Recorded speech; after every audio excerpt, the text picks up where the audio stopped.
तो ज़िंदगी को इतना सीरियस लेने की ज़रूरत नहीं है, क्योंकि जो भाग्य में है वो आएगा ही, और जो भाग्य में नहीं है वो आकर भी चला जाएगा। दुनिया के कोई भी पीर पंडित हमारे भाग्य को नहीं बदल सकता है। बदल सकता है तो वो हमारी कर्म है, यानी कि मेहनत है। कर्म कीजिए, फल की चिंता ऊपर वालों के हाथों में है। दोस्तों, मैं अजय कुमार यादव, और आज मैं आपको क्लास 10th का साइंस में भौतिकी में करंट चैप्टर यानी कि विद्युत धारा से रिलेटेड एक टॉपिक लेकर आया हूं, जिस टॉपिक का नाम है श्रेणी क्रम में संयोजित प्रतिरोधकों के लिए समतुल्य या कुल प्रतिरोध का व्यंजक प्राप्त करें। यानी कि ये फार्मूला सिद्ध करना है, जिसमें यह दिया हुआ है। दूसरा तरीका से यह भी पूछ सकता है RS बराबर R1 plus R2 plus R3, ये प्रूफ करने के लिए देता है। इसको आइए डिटेल से हम बताते हैं। श्रेणी क्रम का मतलब होता है सीरीज। तो जब भी प्रतिरोध उत्पन्न होता है तो दो तरह से होता है। जब तारों को संयोजन किया जाता है तो तारों का संयोजन दो तरह से होता है, एक समांतर क्रम में होता है, एक श्रेणी क्रम में होता है। समांतर क्रम और श्रेणी क्रम क्या होता है हम आपको बताते हैं अभी डिटेल से। समांतर क्रम में वे होते हैं जो हमारे घरों में वायरिंग किया जाता है, वो समांतर क्रम में होता है। और श्रेणी क्रम में वे होते हैं जो हमारे पूजा पाठ में या शादी विवाह में किसी भी भोज पार्टी में जो जनरेटर आता है तो उससे जो लाइन खींचा जाता है वो लाइन होता है श्रेणी क्रम में। तो यही श्रेणी क्रम में हम आपको प्रूफ करने वाले हैं कि प्रतिरोध का मान जो कुल होता है वो क्या होता है। तो यही यहाँ पे R लिखे हैं। R का मतलब होता है प्रतिरोध, जिसको अंग्रेजी में रेसिस्टेंस बोलते हैं, इसीलिए R से लिखे हैं। और ये हमारा इलेक्ट्रिक सर्किट है, यानी विद्युत धारा का एक परिपथ है जिसमें करंट पास कराया जा रहा है, जिसमें प्रतिरोध है यहाँ पर R1, R2 और R3, जिसके बीच विभवांतर उत्पन्न हो रहा है V1, और इसमें V2, और R3 में क्या है V3। और कुल विभवांतर को हमने V से इंडिकेट किया है। और ये एमीटर लगा हुआ है जिसमें पता करना है कि धारा जो है कितना एम्पीयर का बह रहा है। और ये बैटरी है और ये स्विच है, और ये धारा का साइन है जो इसमें सर्किट में बह रहा है इस तरह से, और ये प्लस माइनस का साइन है। तो इस तरह से ये विद्युत सर्किट है जो श्रेणी क्रम में जोड़ा गया है। तो इसका कुल प्रतिरोध का मान क्या होगा वो हम लोग को प्रूफ करना है। तो ये क्वेश्चन आता है, ध्यान से समझिएगा। इसमें दिया है RS, हम अभी बताएं। RS का मतलब होता है कुल प्रतिरोध या समतुल्य प्रतिरोध। तो इसका मान जो है, इसमें जितने प्रतिरोध लगा हुआ है, फिलहाल 3 है, ज़्यादा भी हो सकता है, तीनों प्रतिरोध का मान जोड़ करके RS के बराबर होना चाहिए, ये साबित करना है। तो आइए इसके बारे में जो जो उपकरण हम यूज़ किए हैं उसके बारे में यहाँ पे लिखते हैं।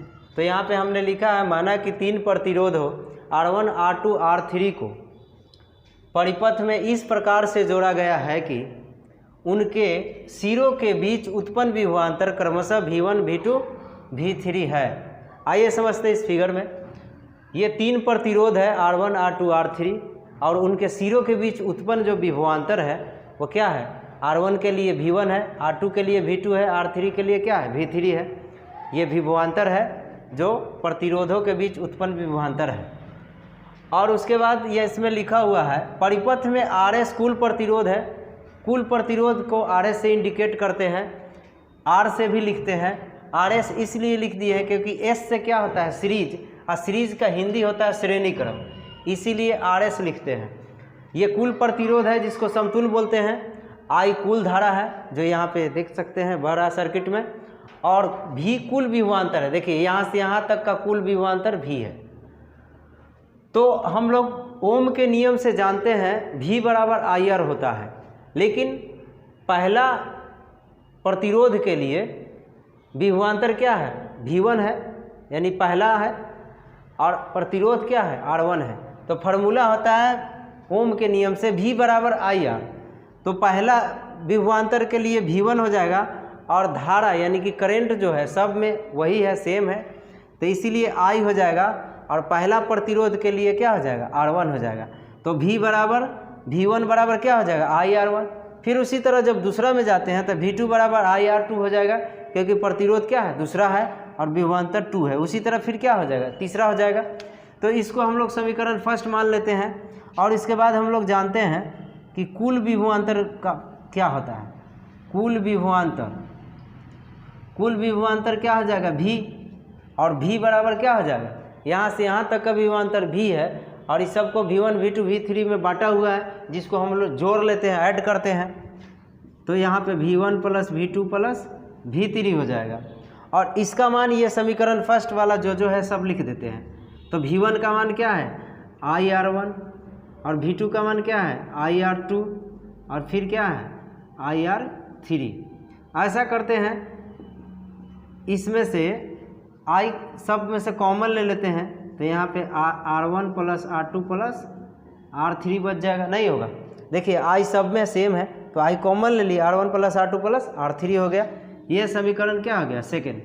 अब हम लोग जानते हैं, यहाँ पे लिखते हैं अगेन, मतलब पुनः, दोबारा, फिर से। परिपथ में लिखेंगे, चूँकि परिपथ में कुल प्रतिरोध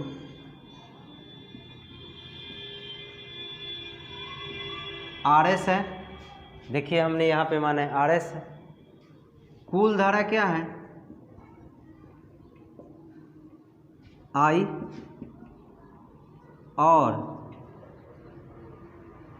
और कुल विभवांतर क्या है,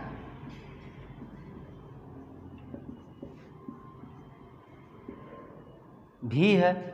देख सकते हैं कुल विभवांतर हमने V माना है यहाँ से यहाँ तक का। तो यहाँ फिर हम लोग क्या हो जाएगा, ओम के नियम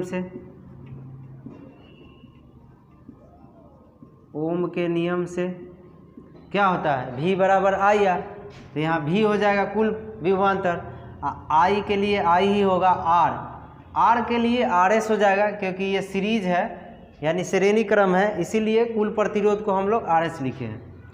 अब हम लोग V का मान यहाँ से समीकरण सेकंड में देखिए यहाँ पे है, तो समीकरण सेकंड का क्या है, V का मान क्या है, I into R1 plus R2 plus R3 है।